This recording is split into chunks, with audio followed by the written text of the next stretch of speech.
Bonjour, bonjour, bienvenue sur les oracles de Sandrine, j'espère que vous allez tous très bien. Alors je voulais vous dire un grand merci, merci de votre présence sur ma chaîne, merci de votre écoute, merci de toutes les actions que vous menez sur ma chaîne, c'est grâce à vous que ma chaîne grandit chaque jour, donc merci du fond du cœur, ça me touche énormément, ça soutient mon travail et ça c'est très important pour moi. Donc merci à tous ceux qui s'abonneront, commenteront, likeront et partageront la vidéo. Merci, merci à vous pour tout ça. Je suis Sandrine, je suis jardinière d'âme et je vous propose des lectures d'oracle personnalisées, des soins Reiki chamaniques et des cocons. Donc ce sont des accompagnements. N'hésitez pas à aller voir dans la barre de description, vous avez toutes mes prestations et mes coordonnées pour pouvoir me joindre. Alors c'est une nouvelle série, en fait non, c'est pas une nouvelle série, c'est la série des lectures psychologiques que j'ai transformées en lecture le lien, le dessous du lien, les dessous du lien. Voilà, c'est le nouveau nom de ces capsules que je fais. Donc n'hésitez pas à aller voir dans la playlist, hein, vous avez également plusieurs vidéos qui expliquent le lien, qui expliquent ce que vous pouvez traverser. Ce sont des intemporels, donc n'hésitez pas à aller voir et à aller vers celle qui vous attire. Allez, c'est parti. On va aller voir donc cette relation me fait-elle du bien? Est-ce que la relation... Alors, pensez à une relation, pensez à quelqu'un. Ça peut être un supérieur, ça peut être un amoureux, ça peut être quelqu'un de la famille. Peu importe pardon, le lien.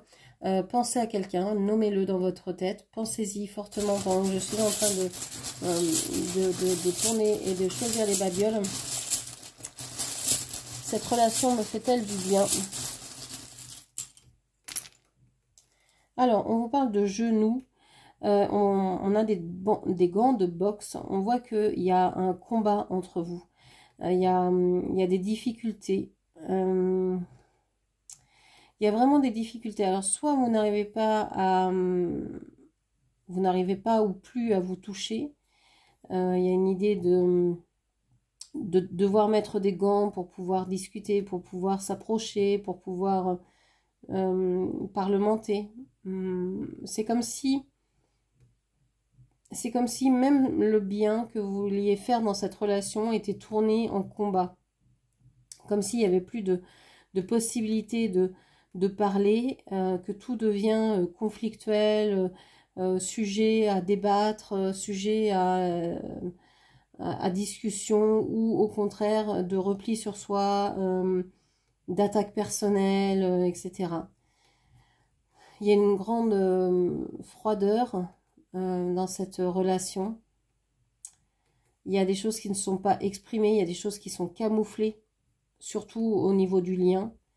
Donc j'ai l'impression que vous tournez beaucoup de choses dans votre tête parce que rien n'est dit ou pas grand-chose. Ce qui est dit est conflictuel ou compliqué. Vous avez peut-être mal au genou, il y a peut-être ces problèmes-là qui se transmettent au genou, au physique du coup. On voit qu'il y a peut-être des choses en lien avec l'argent. Une des deux personnes dans la relation a peut-être des problèmes d'argent ou veut gagner beaucoup d'argent ou a plus d'argent que l'autre et donc c'est peut-être problématique. On a du stress, on a les algues et on a accepté. Alors, on a peut-être du stress parce que vous manquez peut-être aussi de faire.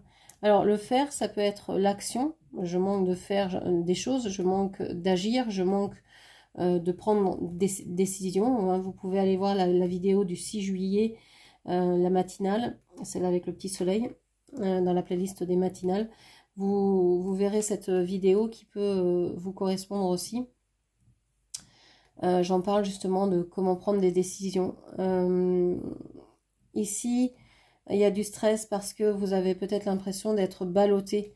Hein, vous savez, comme les algues. C'est-à-dire que quand l'eau est là, ben, elles sont gonflées, elles sont bien, elles sont vibrantes, elles suivent le courant, tout va bien. On a l'impression vraiment que c'est un état merveilleux.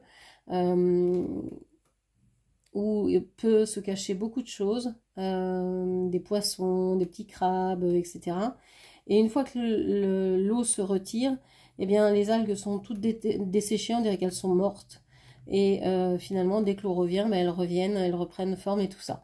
Donc c'est ces allers-retours. Moi j'ai l'impression que vous êtes stressé par ces allers-retours, que vous les avez acceptés et que bah, ça vous nuit et que vous n'êtes donc pas, pour moi, dans une relation qui vous fait du bien pour le moment.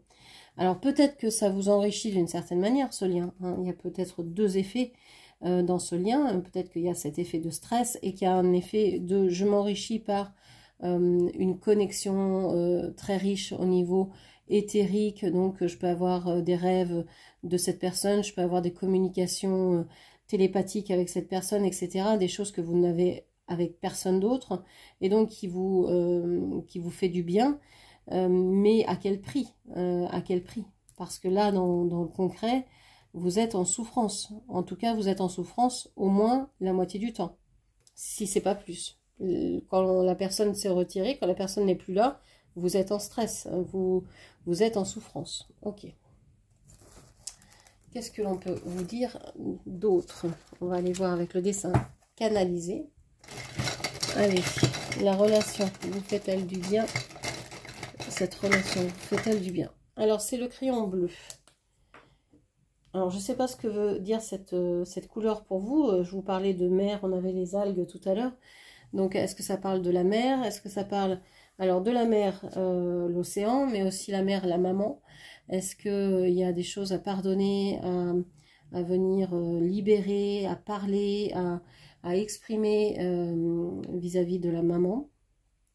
Est-ce qu'il y a des pleurs à laisser s'écouler?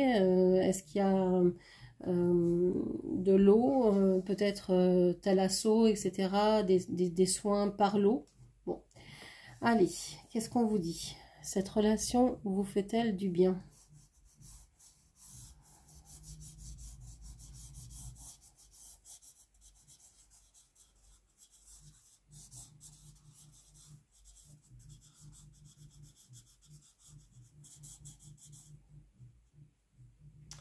Ok. Alors, moi j'ai eu l'impression de faire que des allers-retours, que je m'en vais, je reviens, je m'en vais, je reviens, que des trucs comme ça. Alors, qu'est-ce qui ressort ici? Ici, on a comme si on avait lancé des boomerangs, un espèce de boomerang fiché dans la terre. On a l'impression d'être sur une île ou d'être sur la terre ici, que l'autre est au loin. Alors au loin, parce que là, moi, je vois un avion. Ici, le nez de l'avion, ici, la queue de l'avion. Vous voyez, on a l'impression qu'il y a une distance au minimum géographique. Sinon, ça peut être une distance aussi au niveau de la parole, de l'expression. Quelqu'un qui ne s'exprime pas, qui envoie peut-être des messages, et encore, on dirait qu'il est en mode avion tout le temps au niveau de la parole. Hein, donc, il ne veut pas du tout... qu'il a éteint le mode communication, alors que c'est peut-être quelqu'un qui est hyper social, hyper entouré d'amis, etc., qui n'a pas de problème pour parler avec ses proches, sa famille, etc. Et avec vous, ben, c'est silence radio. On a ici une note de musique, on dirait une croche. Alors, j'y connais pas grand chose en musique, on dirait une espèce de croche, je crois que ça s'appelle comme ça. Donc c'est peut-être il y a peut-être un lien avec la musique, peut-être musicien, il écrit peut-être des chansons, vous vous envoyez peut-être des chansons, vous en avez peut-être marre aussi d'écouter la chanson de votre autre, hein, ou de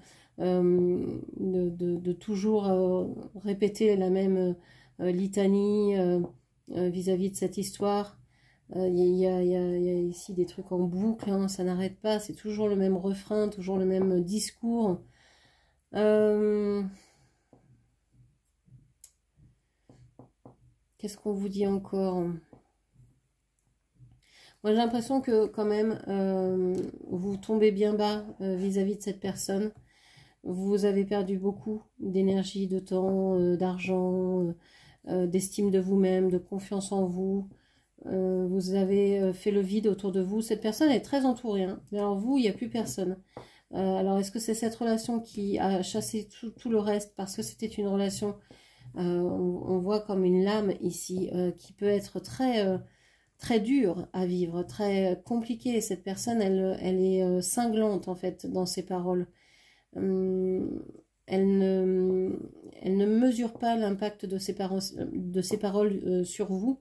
Et si elle les mesure, eh ben c'est grave parce que je pense qu'elle elle vous fait du mal. Et ça, je ne comprends pas qu'on puisse faire du mal aux gens sciemment, en sachant qu'on leur fait du mal.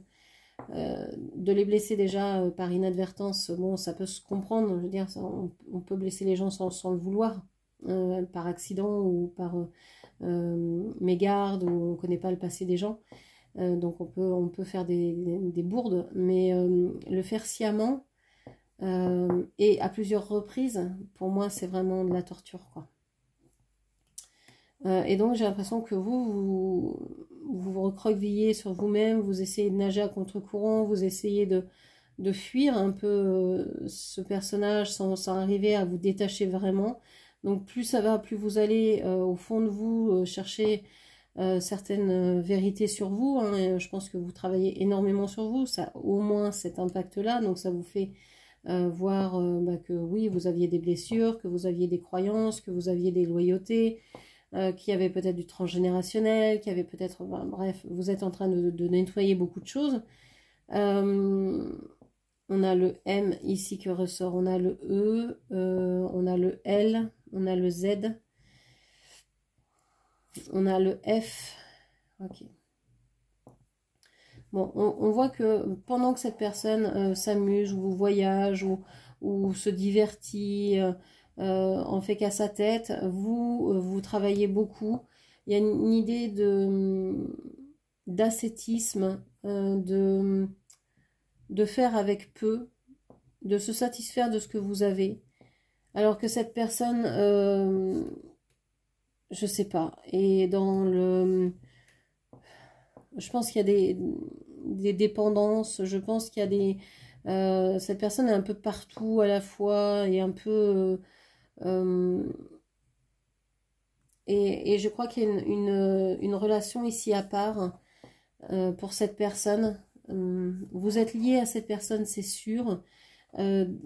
Par quel lien? On vous parle d'un lien peut-être des plaisirs, hein, ça peut être la sexualité, ça peut être vous avez les mêmes passions en commun, vous avez des enfants en commun, je ne sais quoi. Mais cette personne, elle a une relation ici. Cette relation, votre autre pense que... Alors je dis votre autre, mais pour moi, c'est pas votre autre véritablement, puisque lui se croit en lien avec une personne destinée. On a une espèce de 8 mal fichu ici, parce que c'est pas une relation destinée, mais c'est ce que croit cette personne. C'est plutôt une relation karmique ici qui revient d'une ancienne vie. J'ai un espèce d'Indien ici qui est en face d'une chaise vide en fait. Donc c'est comme si votre autre vivait cette relation pour combler un manque, pour combler quelque chose. Donc il a deux relations, vous et quelqu'un d'autre ici, avec qui il croit avoir une relation d'âme, mais c'est que du flan en fait, ça va tomber à l'eau rapidement. En tout cas, il y trouvera certainement pas ce qu'il cherche, une relation éternelle, je sais pas quoi.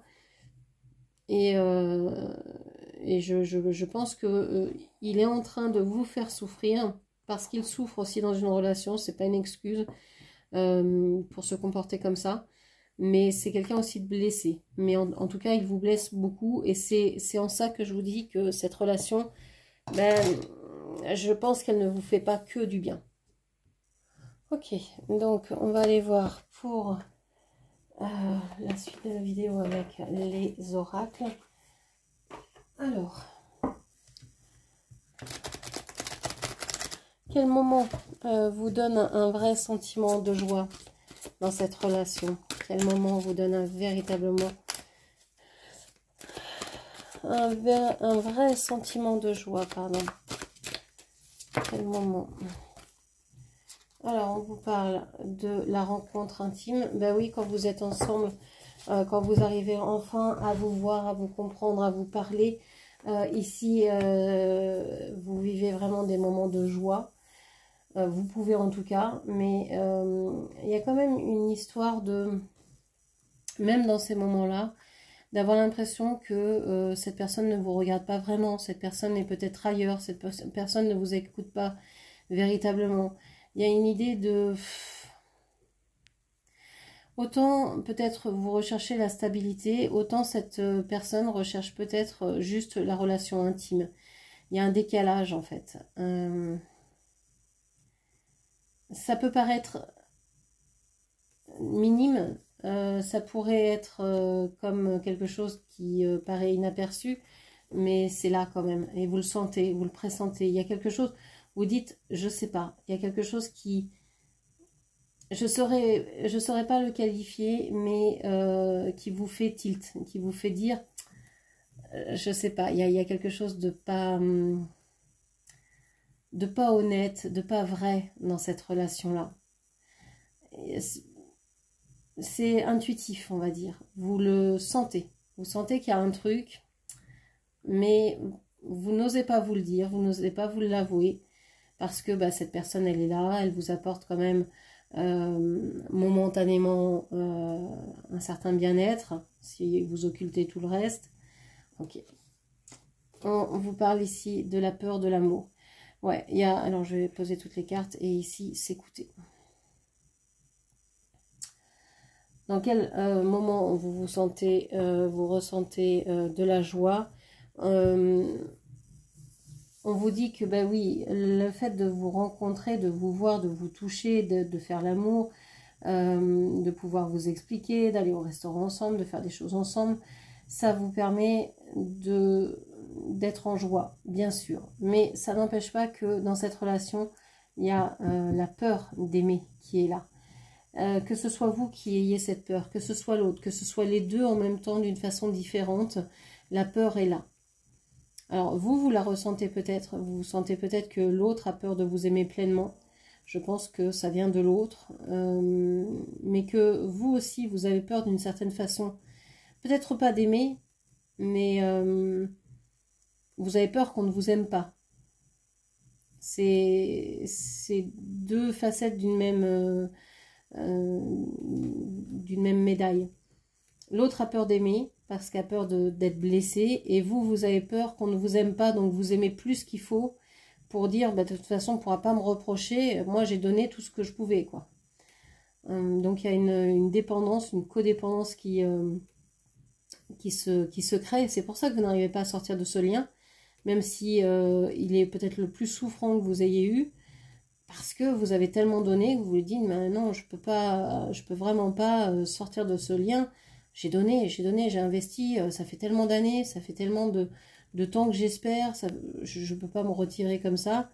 Ce serait ridicule de dire que j'aime plus cette personne alors que je l'ai aimée. Et pourquoi vous ne pourriez pas vous retirer du lien si vous en avez le besoin et l'envie, en vous disant mais j'aime cette personne, mais on est incapable de s'aimer dans la vie, et c'est pas grave, c'est ok.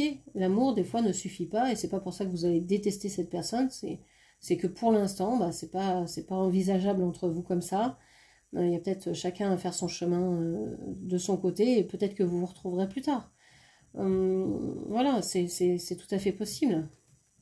On a aussi cette idée, c'est quand vous êtes écouté, quand l'autre vous écoute, ce sont des moments de pur bonheur. Quand vous pouvez discuter, quand vous pouvez exprimer ce que vous souhaitez, ce que vous avez sur le cœur, ça c'est quelque chose qui vous donne beaucoup de joie. Quels sont les comportements qui font douter et qui vous blessent? Quels sont les comportements de l'autre qui vous font douter et qui vous blessent? Est-ce qu'il faut que je prenne ce que... Oui, je continue avec cet oracle. Donc, quels sont les comportements de l'autre? On a la durabilité, la dureté, pardon. La durée, oh, je vais y arriver. La durée, excusez-moi. La durée, ouais, j'ai l'impression que ici, plus que la durée, c'est l'attente. L'attente est longue. Là, j'ai l'impression que c'est un programme qui est en train de charger. Vous allez dire, mais quand est-ce qu'on va être tous les deux? C'est en train de charger, là. C'est en train ça vient pas, vous savez, c'est comme Internet quand ça bug. Loading, loading, et il n'y a rien qui se passe. C'est vraiment ça. C'est, ben oui, on est là, on attend, mais il se passe quoi? Il se passe quoi à part, je ne peux pas... ouais, même la maison est dans le flou. Les... les fenêtres sont bouchées ici, elle ne voit rien cette maison. Ah, je rigole, mais c'est pas drôle. Oh, c'est horrible. C'est comme si vous attendiez, on sait pas quoi, on sait pas qui. Donc les comportements qui vous désespèrent, hein, qui vous blessent, qui vous font douter, bah c'est oui, c'est l'attente. C'est l'attente, c'est le silence, c'est le fait qu'ils ne veuillent pas venir vous voir, qu'ils ne veuillent pas vous parler. Voilà, c'est ça, ces comportements qui vous mettent le doute. Que dit votre corps de cette relation? Que dit votre corps de cette relation? Bien, je prends tout ça? Oui. Votre corps, il se sent faible. Moi, je pense que votre corps, là, vous vous sentez en manque d'énergie. Vous vous sentez qu'il manque du souffle dans votre vie, dans votre corps. Vous êtes épuisé. Il y a l'impuissance ici. C'est vraiment l'idée que votre corps ne peut pas faire plus. Il a tout donné. Vous avez donné énormément. Vous ne pouvez pas faire plus. Donc, vous vous sentez complètement impuissante parce que vous avez donné beaucoup. Vous avez donné, je sais pas, de la présence, de l'écoute, de l'amour, peut-être de l'argent, du temps, de l'énergie. Vous avez donné de votre compréhension, vous avez été empathique, vous avez eu de la compassion. Et tout ça, ça n'a pas suffi. Il y a toujours, vous êtes toujours dans l'attente. Donc ici, c'est comme si, en fait, vous avez, c'est comme les algues de tout à l'heure. Vous êtes asséché par cette relation parce qu'elle s'est retirée au loin. Et que quand elle est au loin, ben, vous êtes sans tout ce que vous avez donné. Et donc, il y a un manque en vous. En fait, quand on donne comme ça, à ce point-là, ça veut dire que vous avez donné... alors, c'est pas forcément conscient. Hein, c'est pas une accusation que je fais sur vous, mais j'ai été dans ce cas-là. Je connais ce que c'est que la blessure d'abandon. Et je pense que vous souffrez de cette blessure-là. Et donc vous vous accrochez très fortement comme une algue à un rocher pour ne pas quitter ça, pour ne pas que ça disparaisse et au péril de votre vie, quoi. Et quand vous donnez comme ça, c'est comme si vous donniez votre âme à l'autre. En disant, bah, je te le donne, de toute façon j'ai hyper confiance en toi, donc je peux tout te donner, moi il n'y a aucun risque. Et finalement, quand l'autre s'en va, bah, vous êtes vide parce que vous avez tout donné à l'autre. Et vous vous êtes rien donné à vous-même. Et vous vous êtes laissé en fait. Et donc vous vous retrouvez dans une coquille vide, et c'est pour ça que vous sentez ce manque. Mais si vous vous donnez avant tout de l'amour à vous, en disant, bah, dans cette relation, je vais voir si je suis respectée ou pas. Si je ne suis pas respectée, bah, je ne vais pas donner. Si je sens que je suis respectée, bon ça peut arriver hein, que la personne en face n'aille pas bien, et là on se comprend, bah oui, soit on se voit et vous pouvez réconforter l'autre, soit on se voit pas et c'est l'autre qui va prendre soin de lui-même de son côté, etc. Mais ça peut se faire, mais que ce soit toujours vous qui donniez, ça c'est pas normal. Donc ici vous avez trop donné, donc il faut récupérer aussi ce que vous avez donné. Comment vous récupérez? Bah, dès aujourd'hui, dans vos relations, il va falloir peut-être vous positionner. Alors, on ne le fait pas de manière agressive, hein, ça ne sert à rien. Donc, il faut le faire dès qu'on le ressent. C'est ça le plus difficile au départ. De dire, attendez, là, pour moi, ça va trop loin. Ma limite, elle est dépassée. Ou bien avant ça, hein. Non, moi, je n'accepte pas un comportement comme ça. Je préfère ne pas rentrer dans la relation, ne pas aller plus avant dans la relation parce que là, je sens que moi, ça ne va pas le faire. Et c'est ok, comme ça chacun gagne du temps et vous ne serez pas épuisé à la fin, quoi. Alors ici on a l'usure du temps. Ben ouais, vous en avez marre d'attendre, quoi. Enfin, là votre corps il se sent mais épuisé, fatigué, il peut avoir mal partout, il peut grincer, il peut coincer. On avait les genoux tout à l'heure, il y a peut-être des genoux qui coincent, qui bloquent, qui font mal, des chevilles qui n'arrivent pas à avancer, vous vous tordez la cheville souvent, vous avez mal dans les chevilles.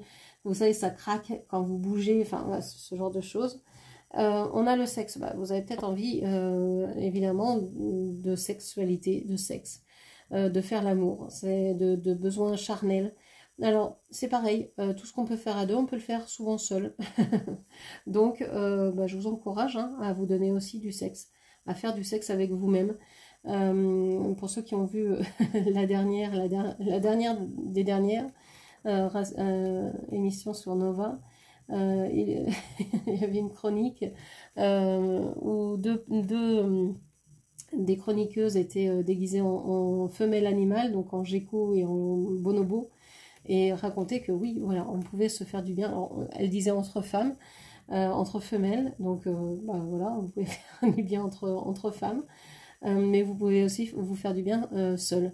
Et ça, c'est important. C'est important parce que en prenant soin de votre corps, en prenant soin de votre sexualité vis-à-vis de vous-même, vous allez connaître votre corps, vous allez savoir vous écouter, connaître ce qui vous fait plaisir, ce qui vous fait du bien, et pouvoir vous l'administrer vous-même. Et ça, c'est top.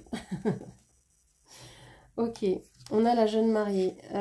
Ouais, vous avez marre ici Alors, vous vous sentez peut-être aussi ici blessé parce que vous avez donné au niveau sexuel à l'autre et que l'autre ne vous a peut-être pas pris au sérieux alors que pour vous, vous ouvrir à une certaine sexualité, c'était peut-être comme un gage d'engagement justement et que pour l'autre, ça n'a pas été cette même vision de la relation et vous vous sentez donc humilié ou en tout cas presque comme violé parce que quand on dit aux hommes moi je veux une relation sérieuse sinon je ne suis pas capable de m'investir dans une relation, je ne peux pas rentrer en relation, si cette personne vous dit oui je suis ok pour ça et en fait papillonne, c'est du viol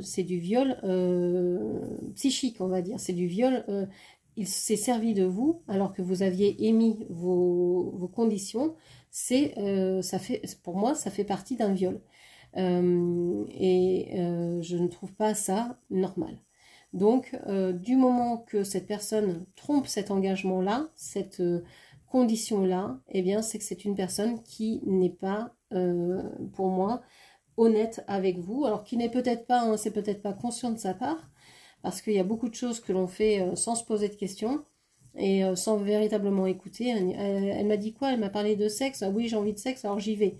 Ah, du rail, ouais, bon, ça on verra, je peux pas prévoir avant. Mais oui, c'est vrai aussi. Personne ne peut pas vous dire que ça va être durable ou pas. On n'en sait rien. C'est du poker. Mais sur l'idée, est-ce que lui, avant de commencer, il cherche une relation durable ou il cherche juste à avoir des relations sexuelles? C'est ça qu'on veut savoir en fait. Et donc s'il n'est pas capable de dire bah, moi je cherche rien de durable parce que je sais que je peux pas m'engager en ce moment, ce qui peut être entendable, hein, dire, et puis c'est franc, c'est honnête. Mais s'il le dit pas, si il dit simplement bah, on va voir, on va commencer, on verra, sans dire oui moi je cherche l'engagement aussi, bon on peut déjà avoir des doutes quoi. Donc faites bien attention, sachez vraiment à l'avance ce que vous voulez et puis voyez si comment réagit cette personne, hein. Si elle n'est pas claire, bah, c'est qu'il y a quelque chose de pas clair, soit qu'il ne sait pas, c'est quelque chose d'inconscient, il n'arrive pas à mettre les termes déjà lui-même, etc. Donc c'est compliqué. Donc si c'est déjà compliqué au départ, plus vous allez avancer dans la relation, plus ça va l'être. Donc il faut mettre les choses au clair, je pense, même et surtout avant la sexualité.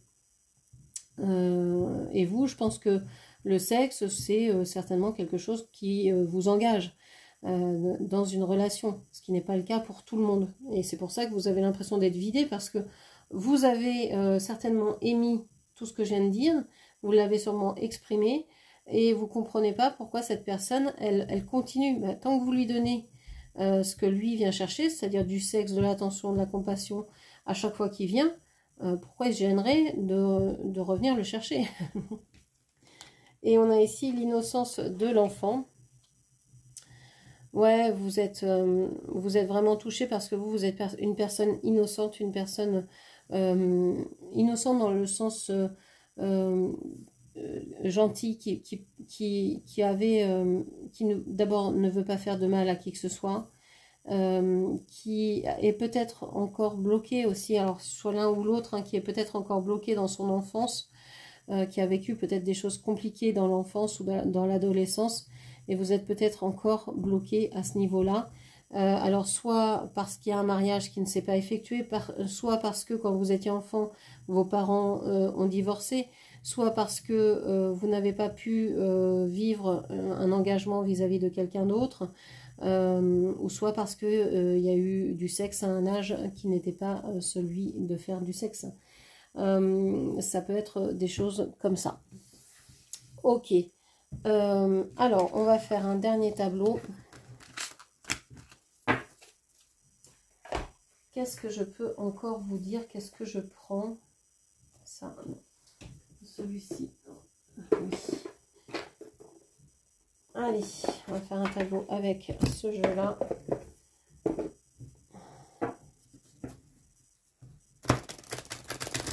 On va faire le feuilleté.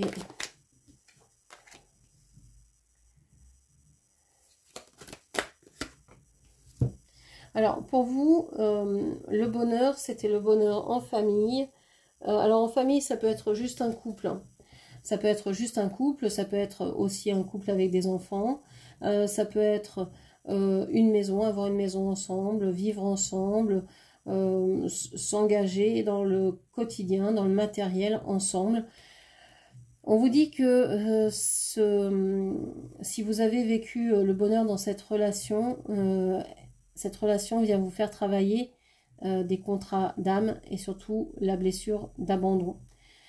Ce que je vous disais tout à l'heure. Donc, vous connaissez le bonheur, mais vous connaissez aussi l'absence, l'attente dans cette relation. Ok. On a l'union sacrée. Ouais, vous avez peut-être compris que vous étiez dans une union sacrée, mais il n'y a qu'une partie de la relation qui est au courant de ça. C'est-à-dire qu'il y a peut-être que vous qui pensez être dans une relation sacrée. L'autre en face, bah non, du tout. Mais c'est normal puisque vous êtes dans un contrat d'âme de blessure, d'abandon. L'autre, il va vous abandonner à ah oui, le lien est sacré, tu crois? Je sais pas. Donc voilà, vous allez vous poser la question, me dire mais je l'invente cette connexion ou qu'est-ce qui se passe quoi? Vous allez douter, ça va vous mettre en porte-à-faux et ça va vous faire travailler ce contrat de blessure d'abandon. Et lui va travailler autre chose, hein, une autre blessure, souvent la blessure du rejet. Et donc il va vous rejeter avant d'être rejeté. On a la blessure de trahison. C'est une personne aussi qui a été beaucoup trahie, votre autre. Alors j'ai votre autre, vous adapterez la personne à laquelle vous pensez. C'est une personne qui a été beaucoup trahie, mais qui a aussi certainement beaucoup trahi à son tour.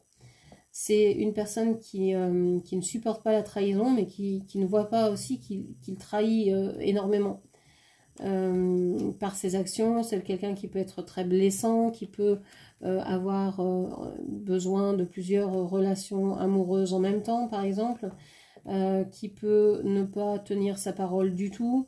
Et ça, c'est les contrats d'âme hein, qui font...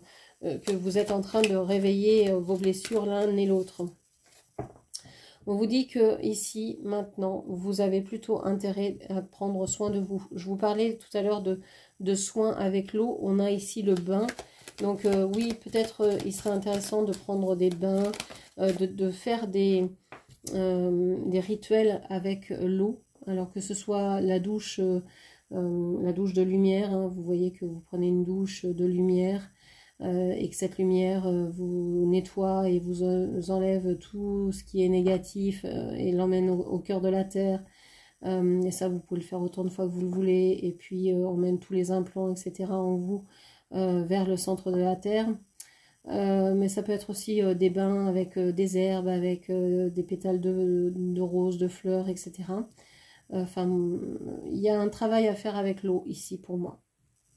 On vous dit que vous êtes toujours dans l'obsession de cette personne. Hein, vous l'avez toujours dans la tête. Elle ne sort pas de votre tête. Cette personne vous aime. Cette personne pense vous aimer.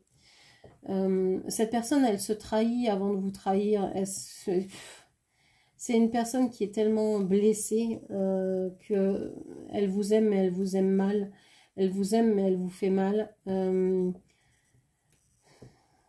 Alors, est-ce qu'on est obligé de rester dans une relation qui fait mal, qui est douloureuse, parce qu'il y a de l'amour? Je ne sais pas. Je ne sais pas si c'est de l'autodestruction, si c'est peut-être c'est une personne qui se scarifie, qui s'autodétruit et qui prend juste en vous la force pour pouvoir survivre. Est-ce que c'est vraiment votre rôle d'être un générateur de bonheur, ou est-ce qu'il doit toucher le fond pour pouvoir rebondir et pour trouver en lui la force de se relever? Je ne sais pas. Là, je n'ai pas les réponses. C'est vous qui les avez en vous. Hein. On vous parle du précipice. Ben oui, vous êtes dans l'amour de cette personne. Vous êtes obsédé. Cette personne va peut-être revenir en vous disant « mais je t'aime, je suis désolée de t'avoir fait mal, etc. » Et ça vous précipite parce que dès que vous allez un peu mieux, paf, cette personne revient avec ses beaux yeux, avec sa belle voix et vous sort les plus belles choses que vous n'avez jamais entendues ou celles que vous espérez depuis toujours. Mais c'est toujours limité, c'est toujours un tout petit bout de machin qui sort, alors soit c'est des grandes emphases pendant un certain temps et puis après plus rien, ou alors soit c'est par bribes, c'est par petites touches, et vous vous dites, bon, bah, peut-être que, mais en fait, vous replongez et vous faites mal.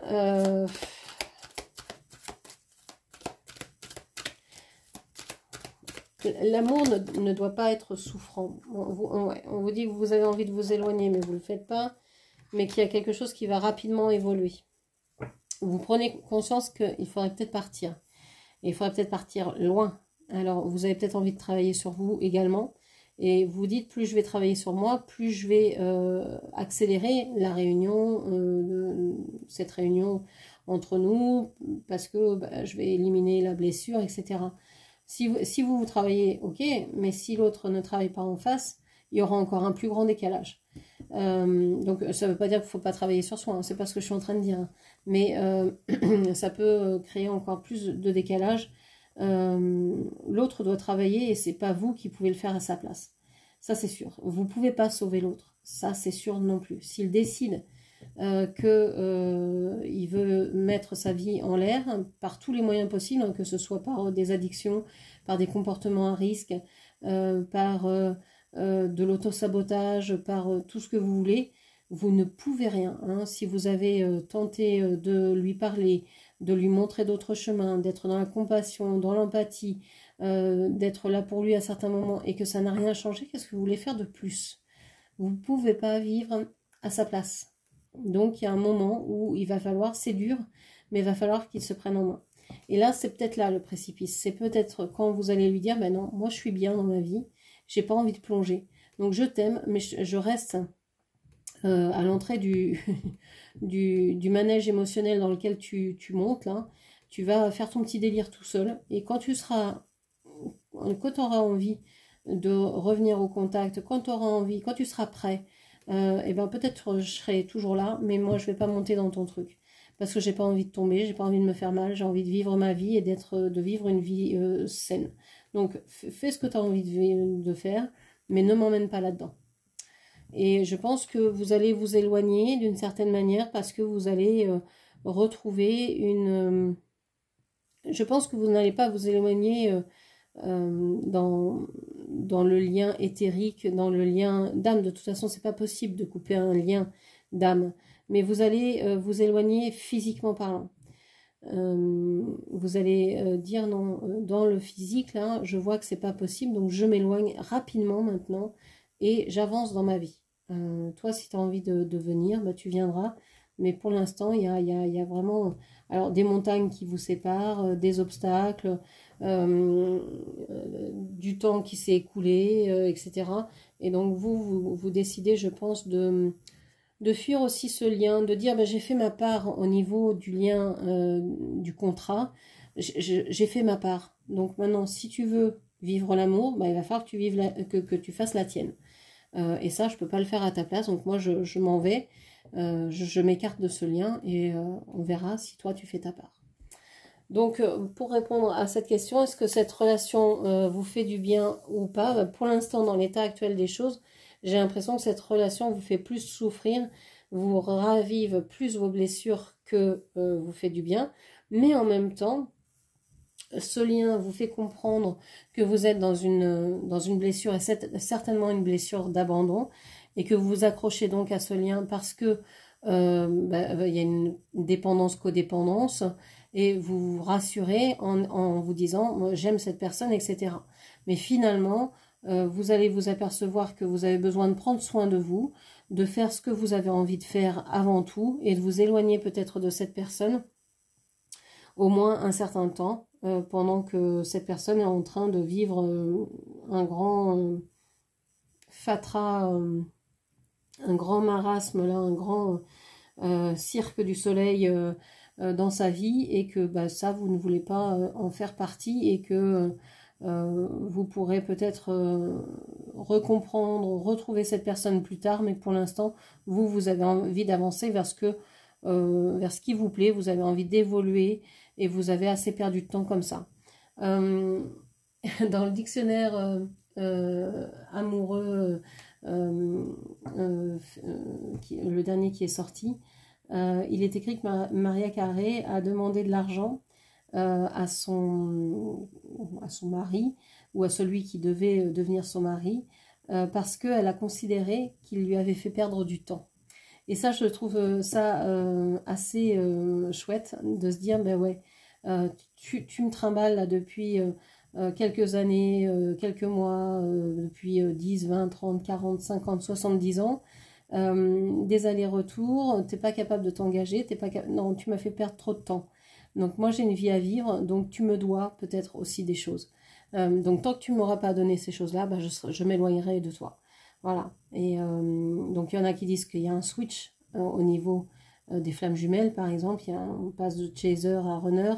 Et bien là c'est un peu ça. Vous en avez marre d'être toujours dans l'action. Vous passez dans la mode, non, je vis ma vie, je vais finalement faire comme toi.